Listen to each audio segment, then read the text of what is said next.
ओम सूर्याय ओम मित्राय नमः ओम रवये नमः ओम भानवे नमः ओम खगाय नमः ओम पूष्णे नमः ओम हिरण्यगर्भाय नमः ओम मरीचये नमः ओम आदित्याय नमः ओम सवित्रे नमः ओम अर्काय नमः ओम आस्ताय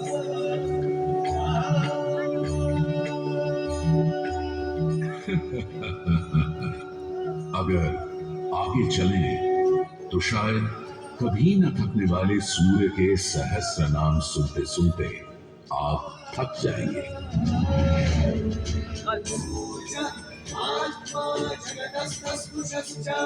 हमारी सभ्यता के सबसे पुराने और आधारभूत ग्रंथ ऋग्वेद के पहले मंडल में ही सूर्य का बखान करती हैं ऋचाएं, और सूर्य से मिली अग्नि से ही शुरू होती है ऋग्वेद की पहली ऋचा अग्नि, जो सूर्य के प्रकाश और ऊष्मा में थी।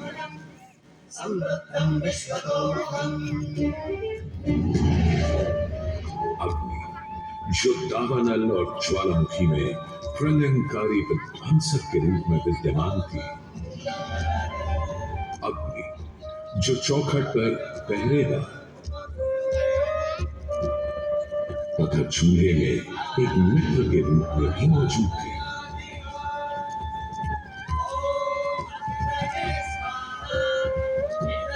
तभी तो भारत ही नहीं, पुरातन मिस्र में रा, दक्षिण अमेरिका में इंटी, अफ्रीका में लीजा, फारस में अगी, चीन में जुरान, जापान में कागुत्सूची और खोजिन, तुर्की में अलाज, यूनान में हेफेस्टोस हेलिकोस और रोमनों में वाल्कैन और फीबस जैसे पौराणिक अग्नि स्वरूप देवों की कल्पना विद्यमान है।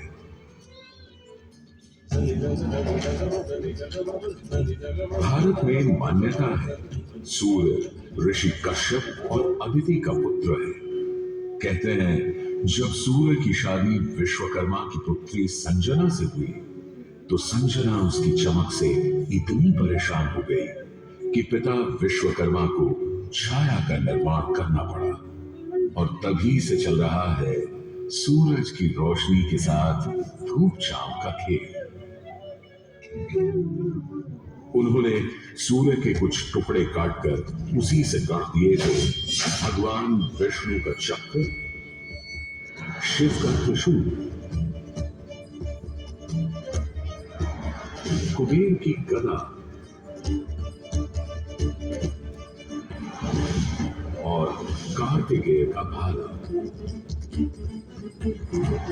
किंतु इतना होने के बाद भी सूर्य बिना रुके अपने 7 श्वेत अश्वों के रथ पर आरूढ़ आकाश की परिक्रमा करता ही रहता है, करता ही रहता है। असल में हमारे मानव बनते और 2 पैरों पर खड़े होते ही हम समझ गए थे सूर्य का प्रचंड प्रताप और प्रकाश, उसकी जीवनदायिनी शक्ति। हर पल बदलते संसार में, हर रात घटते बढ़ते चांद वाले आकाश में केवल एक सूर्य ही है जो हर रोज सही समय पर उदय होकर हमारी दुनिया को जगमग, जागृत और जीवित कर देता है, और हमें एक अवश्यंभावी स्थायित्व का आभास देता है।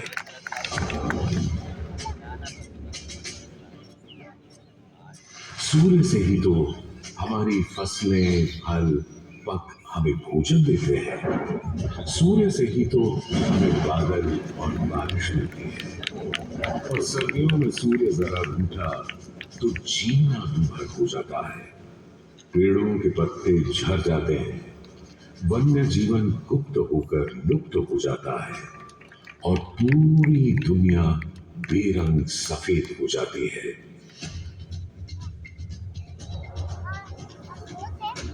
सूर्य ही तो सारे संसार को ऊष्मा, ऊर्जा और ओज से ओतप्रोत करता है। इसीलिए तो ऋग्वेद में कहा है, कांतिमय ईश जनों का मुख प्रकट हुआ है सूर्योदय के साथ। हे ईश्वर, इस आदित्य के उदय के साथ हमें अंधकार, दुर्भाग्य और पाप दोषों से भी बंधन मुक्त कर देना आज।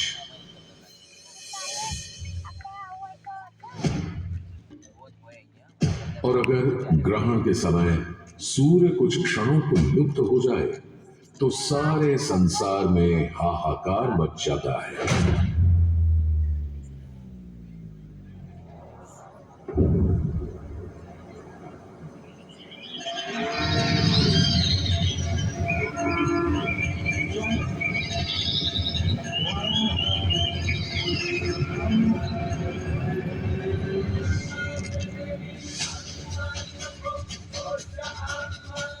यह सूर्य के अनंत गुणों का प्रभाव ही तो है कि सारे संसार में आदिकाल से सूर्य की अर्चना, आराधना और सूर्य मंदिरों का निर्माण होता रहा है।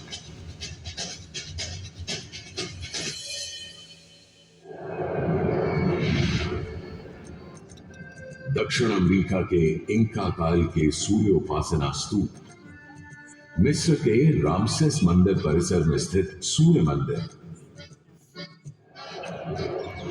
रोम और यूनान, चीन और जापान, मेसोपोटामिया और ईरान के सूर्य मंदिर और भी दुनिया भर में न जाने कितनी सभ्यताओं ने अपनी अपनी तरह की सूर्य उपासना और मंदिर परिसर देखे हैं।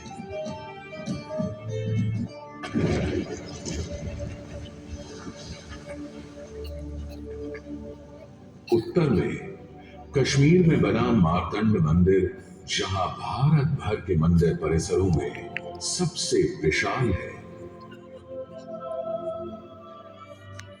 तो पूर्व में ओडिशा का कोणार्क मंदिर सबसे वैभवशाली,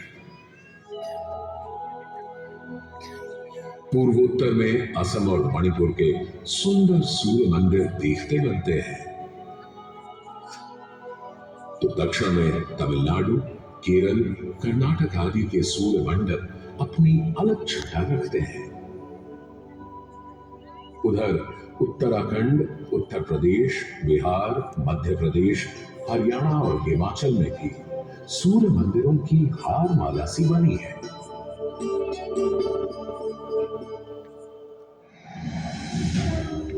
किंतु यदि मैं कहूं कि देश के पश्चिम में, अपने गर्वी गुजरात में, अपने इस मोढेरा में सदियों से स्थित आपके सामने खड़ा यह सूर्य मंदिर संसार का सबसे विलक्षण, विचित्र, वैविध्यपूर्ण, सुंदर, सुघड़ और सुखद मंदिर है, यह अतिशयोक्ति नहीं होगी।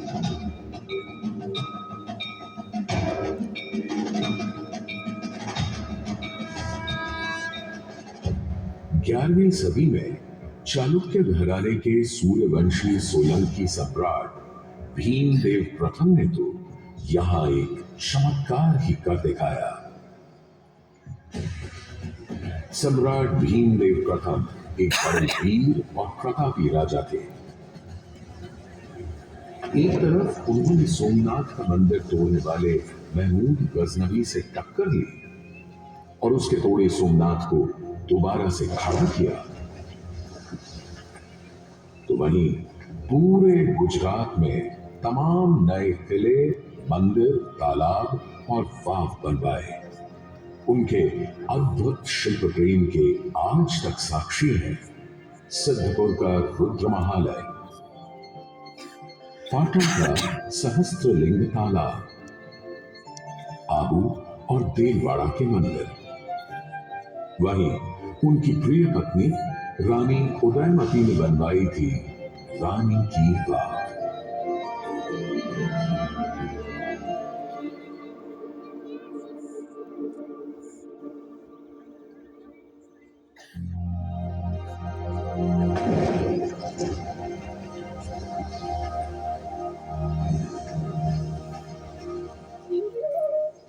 किंतु इन सारे स्थापत्य और शिल्प के नमूनों से कहीं ऊपर था राजा भीमदेव का पुष्पावती नदी के किनारे सन 1026-27 में करवाया इस सूर्य मंदिर का निर्माण। मेहसाणा से 20 किलोमीटर दूर बने इस मंदिर में आज नदी भले थोड़ी दूर चली गई हो, पर मंदिर के ठीक सामने बना सूर्य कुंड इस सुंदर परिदृश्य में पानी की कमी खलने नहीं देता। सूर्य के प्रकाश पुंज और जल का यह खेल पूरे परिसर को कमलित और झंकृत करता रहता है।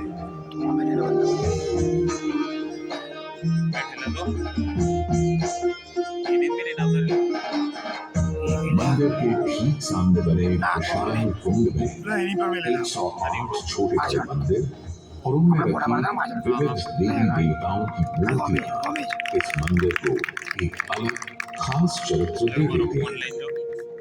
इसका एक और नाम है रामकुंड, और क्यों ना हो, जबकि यहाँ विस्तृत धर्मारण्य वन क्षेत्र में ही श्री राम ने मोढेरा का निर्माण करवाया था। इस कुंड के पानी में मंदिर इस तरह प्रतिबिंबित होता है कि लगता है मानो अग्नि और जल मिलकर कोई खेल खेल रहे हैं।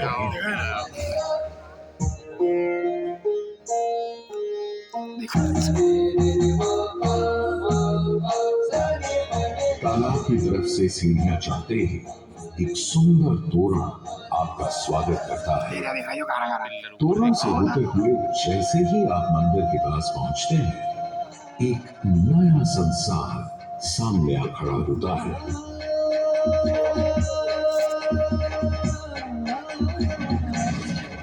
मंदिर के सभा मंडप के सोपान पर बने 12 खंबे साल के 12 मास दिखाते हैं, तो 12 आदित्य और 12 गौरी में यहाँ पत्थर पर उकेरी गई है।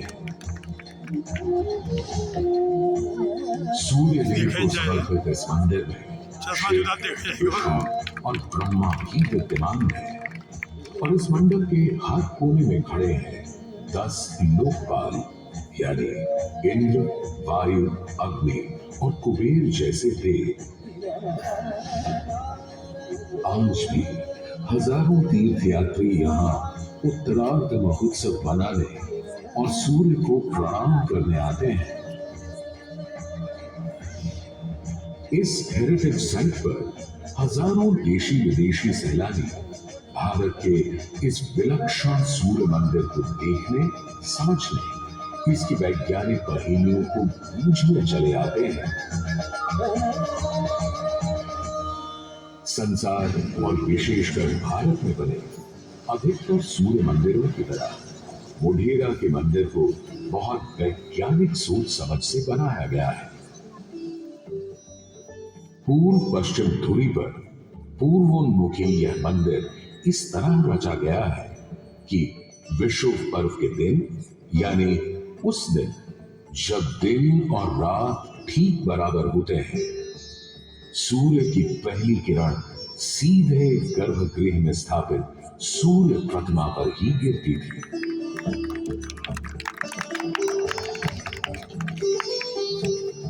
आज हमने सूर्य की कृपा को एक अलग तरह से भी बटोरना, सहेजना और संभालना शुरू कर दिया है। सोलर पावर या सौर ऊर्जा के रूप में आज जब हमें अपनी धरती और पर्यावरण को खनन और प्रदूषण से बचाना है, तो ऐसे में भी सूर्य देवता ही तो हमारे सबसे बड़े मित्र बनकर सामने प्रकट हुए हैं। यहां बैठकर जो शो आप देख रहे हैं, वो भी दिन में इकट्ठी की गई सौर ऊर्जा से ही चल रहा है। और क्यों ना हो, जब हमारा भारत प्रधानमंत्री आदरणीय नरेंद्र मोदी जी के प्रोत्साहन और नीतियों से दुनिया का चौथा सबसे बड़ा सौर ऊर्जा बनाने वाला राष्ट्र बन गया है,